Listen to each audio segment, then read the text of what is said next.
Bonjour à tous.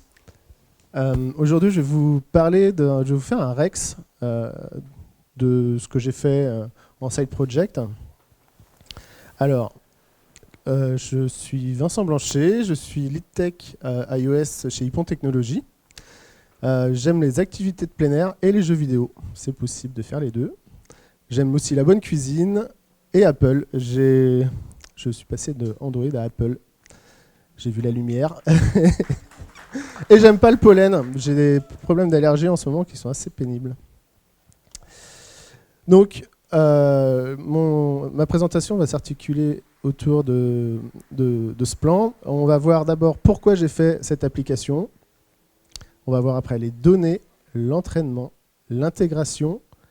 Je vais vous faire une démo. Après, on va voir comment on peut améliorer ça. Et enfin, je vais vous faire un bilan. Donc, pourquoi j'ai fait cette application? D'abord, qu'est-ce que c'est Où est Charlie? Alors, Où est Charlie, c'est un livre pour enfants, c'est une série de livres pour enfants, fait par Martin Hanford. Le premier livre, je crois que c'est 1986 ou 87. Donc, Où est Charlie, c'est des doubles pages, des scènes riches, où il y a beaucoup de choses qui se passent, et on doit trouver des personnages. Donc, on a plusieurs personnages à trouver. On a Pois, Blanche-Barbe, Félicie, Waf et Charlie. Je pense que vous devez connaître peut-être. Donc, dans mon application, je me concentrerai surtout sur les personnages humains. Donc là, on peut voir, peut-être, si vous voyez, mais Charlie est là, donc c'est pas facile à trouver. J'ai l'habitude, en fait, de faire ça, de lire ces livres avec mon fils, en fait. Et mon fils est un fan, parce qu'il se passe plein de choses sur les scènes, et vraiment, c'est génial. Il y a vraiment plein de trucs, il y a de la bagarre, il y a de l'aventure, il y a plein de choses. Et lui, il s'entraîne beaucoup, et il passe son temps à le lire dès qu'il a un moment. Et donc, il y a 7 livres en tout, donc il a de quoi lire. Et quand on joue ensemble, quand on se met autour du livre ensemble, le problème, c'est qu'il trouve toujours avant moi. Et ça, enfin toujours, quasiment tout le temps avant moi. Et ça, c'est plus possible. Donc, là, j'ai décidé de tricher, de m'aider. Et pour ça, je vais faire une app. Et cette app, en fait, pourquoi je la fais? Parce que j'utilise déjà des modèles de machine learning, mais j'ai envie voilà, de faire plus, quoi. Donc, j'utilise des modèles classiques, le scan de QR code. J'ai fait un peu des tests de segmentation. Au niveau natif, on a le framework Vision qui nous permet de faire plein de choses sympas. Dans mes apps que j'ai fait pour des clients, j'ai utilisé des frameworks tiers, par exemple le Perfect SDK qui permet d'appliquer du maquillage sur des visages et des choses comme ça. Seulement, j'ai jamais entraîné un modèle. Et là, dans le cadre de ma veille, j'ai envie d'essayer. Et en plus, tester le on-device update sur ces modèles. Comment j'ai procédé? Donc là, il faut partir d'un truc simple, c'est que je ne connais pas le machine learning, à part utiliser des modèles existants. Donc, je commence à me renseigner sur le machine learning. Donc, le machine learning, on va avoir des termes qui vont arriver. On va avoir les termes de régression, classification, régression logistique, SVM, naive Bayes, analyse discriminante linéaire, réseau de neurones. Waouh! Après, dans les modèles, on va trouver des choses comme convolutional layer. Et là, on a la définition. Et là, je pense que j'ai pas les clés. J'ai absolument pas les clés. Je peux pas rentrer là-dedans. Donc, je vais faire quelque chose d'autre. Au lieu d'aller vers la théorie, je vais déraper vers la pratique et je vais y aller à fond. Je vais voir comment je vais pouvoir procéder pour quand même avancer. Sachant que j'ai un travail, j'ai une famille et que le temps imparti est limité. Donc je vais commencer par lire un livre qui est plutôt bien. C'est Practical Artificial Intelligence with Swift. C'est paru en 2019, donc c'est pas tout jeune, mais ça nous donne quand même de bonnes bases. Donc, pour réussir à faire mon modèle, je vais avoir besoin d'images que je vais transformer en data, qui vont être ingérables pour quelque chose qui va entraîner mon modèle. Et à la fin, je vais le déployer sur mon application. Les outils que je vais utiliser, c'est les outils que je connais, plus ou moins. D'abord Xcode, Swift, donc ça c'est bon, ça c'est bien connu. Après par contre, je vais partir sur CreateML, Anaconda et TuryCreate. Là c'est plus de la découverte. Donc les données. Pour pouvoir entraîner mon modèle, il me faut des données. Pour ça, il faut que, en fait, le but surtout de mon application, c'est que ça fasse un peu quelque chose comme ça. C'est que ça me montre via mon téléphone, en live, où se trouve Charlie. Donc pour ça, il va falloir que j'annote des images en spécifiant donc l'image et dans les annotations, les labels. Les labels, donc là on peut voir Wally. Wally c'est le nom en anglais de Charlie. Et avec ses coordonnées, avec le fameux rectangle qu'on a vu précédemment. Donc je vais annoter ça. Donc je vais créer un JSON avec toutes les images dont j'ai besoin et les positions des personnages. Donc ça c'est l'apprentissage supervisé. L'apprentissage supervisé, c'est on annote nos données. Il y a l'apprentissage non supervisé où on n'annote pas nos données. Donc, comme j'ai dit, j'ai du temps, le temps qui m'est imparti pour faire ça est plutôt réduit. Du coup, j'ai fait des recherches, Waldo Dataset, Wally Dataset, pour récupérer des données. Au niveau des données, ce que je vais avoir récupéré comme données, c'est quand même peu de données. Là, ce qu'on va vouloir faire avec de l'augmentation, ça va consister à augmenter ce nombre de données. Donc, je ne sais pas, je vais partir par exemple de 10 images, je vais vouloir en créer plus. Et donc, ces images, elles vont être modifiées en donnant par exemple des conditions différentes sur les images. Ça peut être, comme on va voir, ça va être ici, on voit peut-être pas grand-chose, mais là, vous pouvez voir, il y a des petits points noirs sur l'image. On peut en rajouter, on va avoir différentes conditions, on va rajouter au fur et à mesure du bruit sur l'image. Là, on a du poivre et du sel, donc il y a des petits points blancs avec des petits points noirs. Là, on retourne l'image. Et tout ça, on va le faire après ingérer à CreateML. Donc ce qui est bien avec CreateML, c'est que pour les classifieurs, c'est automatique, cette augmentation.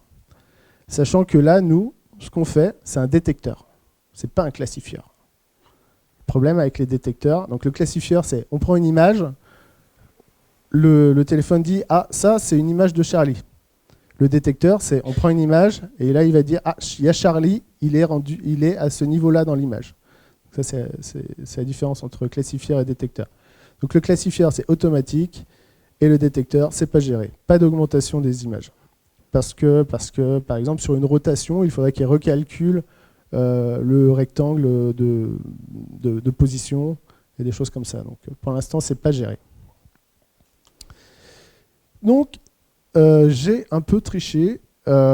J'ai utilisé RoboFlow qui me permet d'augmenter mes images assez facilement. Donc, j'ai uploadé les images et après, on a des choses très simples. Donc là, on peut voir des augmentations possibles. Donc on peut avoir l'inversion, la rotation, le crop, aussi des inclinaisons de l'image, des choses comme ça. Et grâce à ça, après, j'ai pu récupérer 3514 images, donc ce qui est bien, ce qui m'a permis de faire un premier entraînement.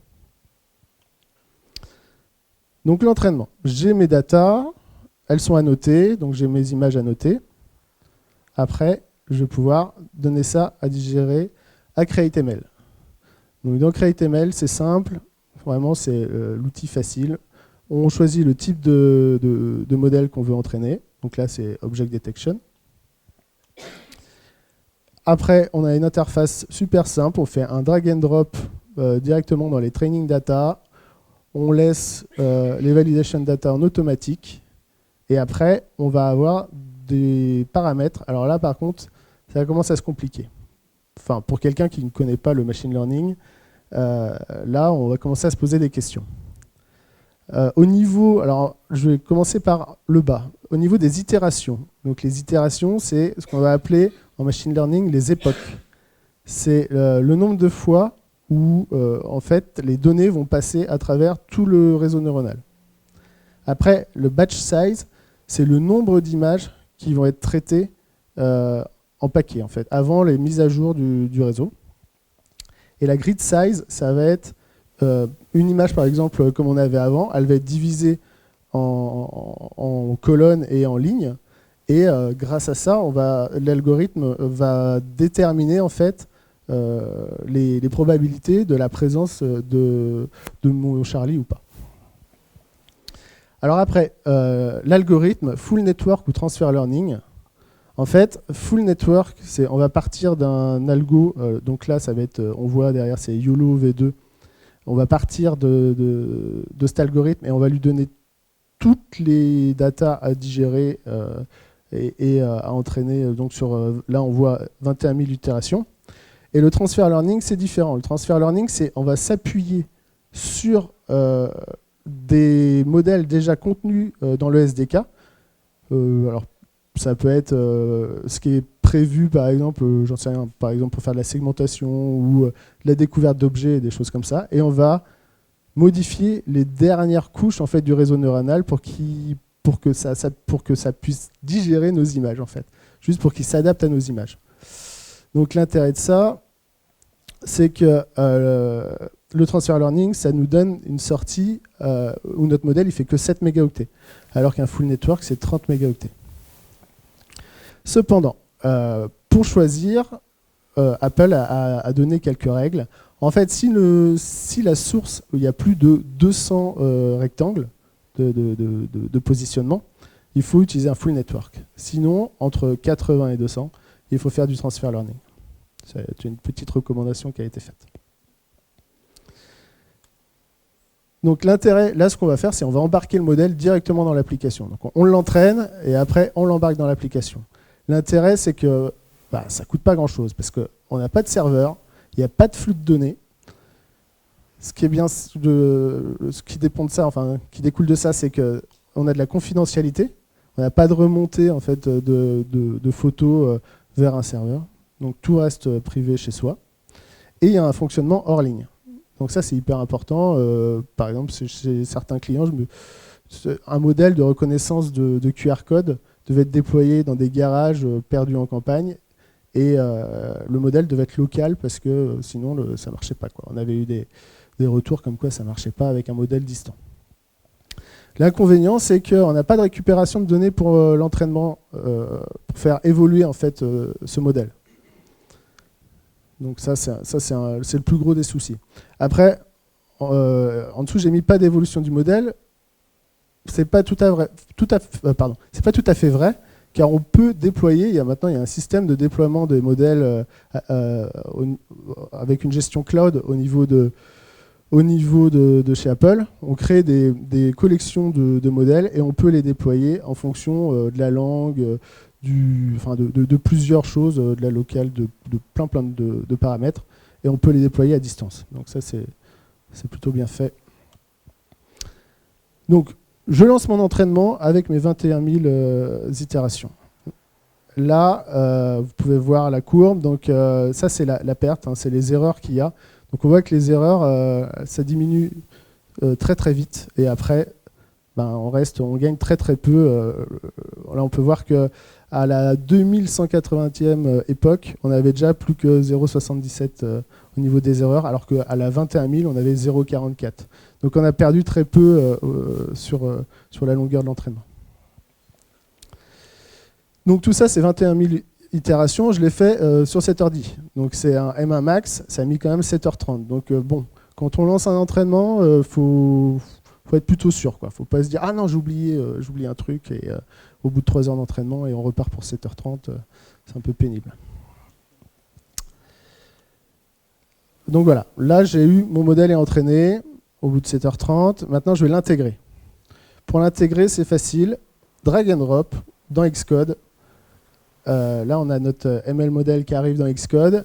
Après on a juste un bouton dans l'interface pour le transformer en ML package. Une fois que le ML package est fait, ça nous a généré des classes Swift qu'on peut manipuler directement dans notre code. Et ça, c'est vraiment hyper pratique. Donc là, par exemple, là, je mets en place le détecteur. On peut voir que ligne 3, là, le ML model, c'est un Waldo détecteur 1. Donc on a une classe qui a été générée et on a juste à l'intégrer et à suivre après un process normal d'intégration de modèles au sein d'une application. Bon, alors je ne vais pas détailler ça. Hein. Là, c'est le seul code Swift que vous allez voir. Maintenant, je vais passer à la démo.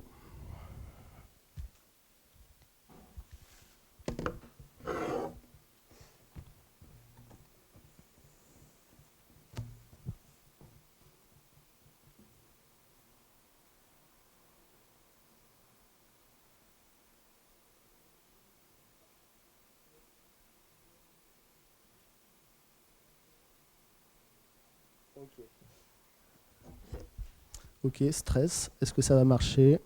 Alors, là, on peut voir, donc ça clignote un peu. Donc là, on a Blanche Barbe, là, on a le mage. Là, on a le voleur, poids. Bon, vous avez vu, ça clignote un peu.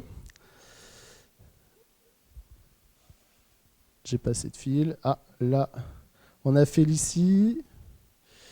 Et ben là, par exemple, ça marche pas si on voit Charlie. Donc vous avez vu, c'est pas, ça clignote, c'est pas, c'est un peu, c'est améliorable. Mais bon, déjà là, ça me permet un peu de, quelquefois, battre mon fils. Déjà là, j'ai une bonne base. Donc maintenant, je vais essayer d'améliorer ça.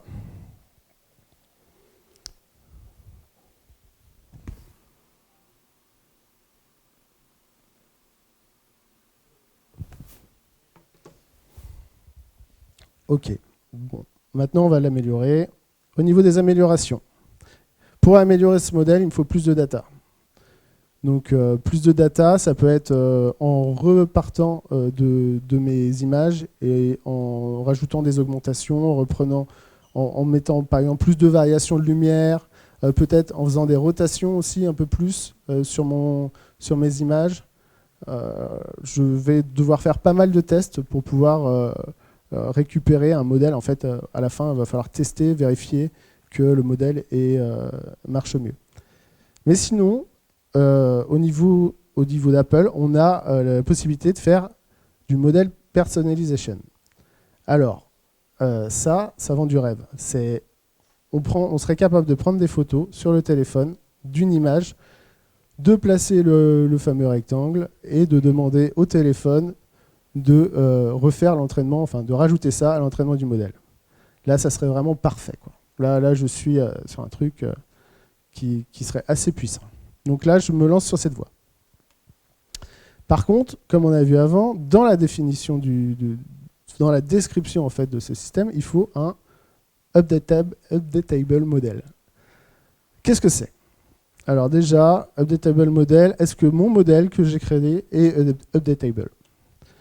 Je vais reprendre le code que vous avez vu tout à l'heure, je vais reprendre mon Waldo Detector, et là je vais faire un dump. Ce dump de la description va me donner cette sortie-là. Donc là, j'ai plein d'informations intéressantes sur l'input, l'output, etc. Et par contre, ligne 12, update table, no. Là, c'est la lose. Donc, à partir de ce moment-là, je me dis, non, il y a forcément moyen de le rendre updatable. Donc, CoreML Tools me permet de faire ça. Donc, je vais voir la doc de CoreML Tools, et là, j'ai de la doc, c'est super, et on me donne des exemples pour un classifieur, pour un pipeline model, pour nearest neighbor, enfin bref, c'est des algos de machine learning, enfin, des types de modèles. Ok, là je me dis je suis sur la bonne voie. Donc c'est parti. Là, on me demande de faire du Python. Donc je vous passe les histoires d'installation des différentes versions de Python sur un M1. C'était un bonheur. Je n'ai jamais réussi à faire marcher ces scripts Python sur mon modèle. Donc là, je me suis posé des questions, j'ai creusé. Bon, j'ai pas trouvé jusqu'au moment où j'ai repris mon livre. Et là, au moment de l'écriture, il est possible de rendre les modèles updatable seulement sur certains réseaux neuronaux et sur les nearest neighbor, classifiers et des fully connected modèles. Ok, donc là, je regarde le mien, je regarde mon modèle, et là, je vois que c'est pas possible. Là, c'est la loose complète. Là, je erre, et du coup, je me rabats sur une solution d'entraînement distant sur ma machine, et donc à refaire évoluer, refaire de l'augmentation sur mes datas, reprendre des photos, des pages, etc. Voilà. Donc le bilan, il est mitigé. Le bilan, donc c'était une super expérience, moi, pour découvrir ce que c'est que le machine learning au niveau du point de vue de l'entraînement du modèle, apprendre des termes, voir les bases, ce que c'est qu'une époque, ce que c'est qu'un batch, etc. Ce qui est bien, c'est que sur cet écosystème, en fait, c'est facile avec CreateML, c'est facile à prendre en main. Les histoires de drag and drop, on clique sur apprendre et ça marche. Ça, c'est vraiment facile. L'intégration, elle est super simple parce que ça nous génère des classes qu'on a juste à utiliser derrière dans notre code. On peut tester donc très rapidement, avoir les premiers résultats d'utilisation de notre modèle. Et puis après, on est dans un écosystème familier. Modulo, donc les points négatifs, l'utilisation du Python derrière. Voilà, j'ai eu un peu de mal avec ça. Le fait aussi qu'il y a peu d'augmentation automatique sur le SDK actuel, que l'amélioration du modèle c'est complexe. C'est là que en fait, je me rends compte que le data scientist c'est bien un métier. Il y a vraiment une plus-value à être data scientist. Il y a vraiment, c'est vraiment compliqué. Donc voilà, j'ai fait le tour. Ah si, il y a aussi au niveau de la dernière WWDC, on a eu l'intégration au niveau machine learning de BERT qui permet de gérer le langage, tout ce qui va être analyse de langage et dans différentes langues. On a aussi le multi-label classification. Ça va être de permettre, avant, par exemple, sur une image, quand on faisait un classifieur, on pouvait mettre qu'un seul label. Maintenant, on peut mettre plusieurs labels, c'est-à-dire si on a une photo d'un chien qui prend une balle, qui a une balle dans la bouche, on va pouvoir mettre chien et balle sur une image. Et, incroyable, il y a l'arrivée d'un framework d'augmentation directement qu'on va pouvoir utiliser en Swift. Donc c'est vraiment top. J'ai pas eu le temps de tester parce qu'en fait, il faut mettre un macOS 14 et j'avais pas envie de détruire ma machine tout de suite. Je vais attendre que ça sorte en version stable avant de pouvoir tester. Voilà. Merci beaucoup.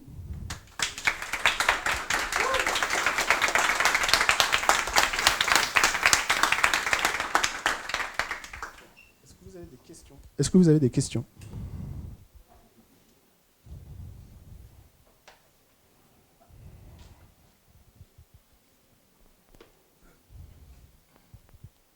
Merci pour la présentation. Déjà, tu t'évoquais à un moment le sujet que tu t'es focalisé sur les personnes et pas sur le chien dans la détection. Est-ce que c'est parce que c'était compliqué à faire ? Est-ce que c'est parce que tu as eu des résultats mauvais ou Parce que j'ai eu des datas sans le chien. Okay. C'est une bonne réponse.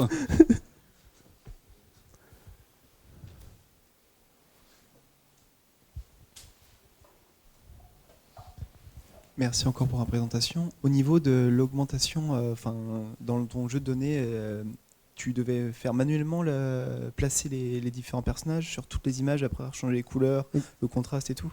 Alors, manuellement, le placement des personnages. J'ai une slide qui a disparu où j'en parlais. Et ça, c'était vraiment, en fait, le problème, c'est vraiment ce placement. Tu as des logiciels, tu as plein de choses pour aider à faire ces placements, mais tu es obligé de le faire à la main. Donc là, j'avais un calcul, je crois que j'avais 650 positions à faire, positionnement à faire à la main. Donc c'est là que je me suis dit, non, en fait, ça ne va pas être possible si je veux pouvoir vivre normalement. Il faut que, du coup, je recherche sur Google quelqu'un qui l'a déjà fait. Donc j'ai réussi à récupérer sur plusieurs jeux de données, à réussir à récupérer les positions. Et ça prenait aussi en compte les rotations sur les... Ouais, non, en fait, la rotation, après, c'est au moment de l'augmentation. Moi, j'ai pu le faire avec RoboFlow, mais tu n'as pas de solution, j'ai pas trouvé de solution simple pour gérer les rotations, justement, de faire tourner ce fameux rectangle de détection. Ok, d'accord. Merci.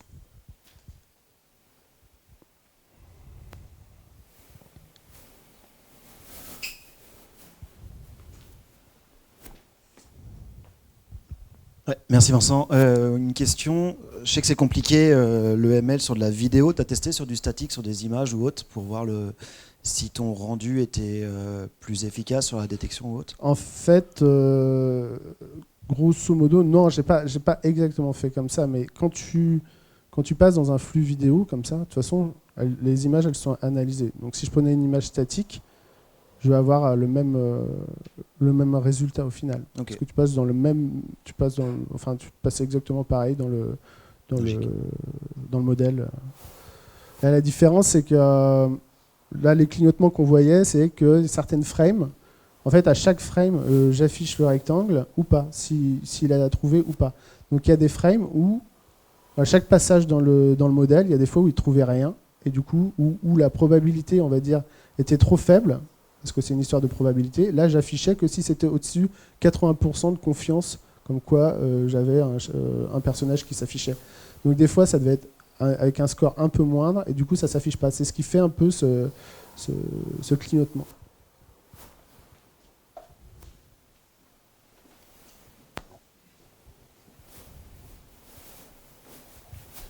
Et justement, la question que je me posais, au lieu pour éviter cet effet de scintillement et d'augmenter ton modèle, tu n'aurais pas pu au niveau de la callback, tu as dû passer par du AV Foundation, là, les trucs, les drop frames, les frames d'AV Foundation.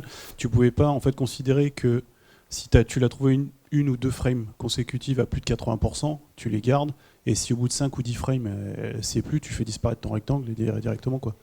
En fait, j'ai pensé à faire ça, à faire une espèce de je sais plus comment ça s'appelle en jeu vidéo, mais entre deux frames, faire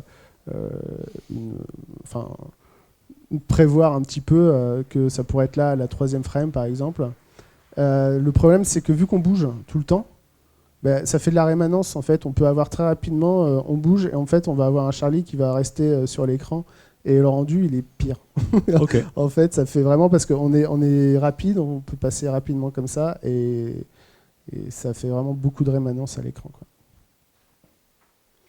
Voilà. Donc c'est sûr que si on met ça dans un Vision Pro, il va y avoir des problèmes. Je pense que...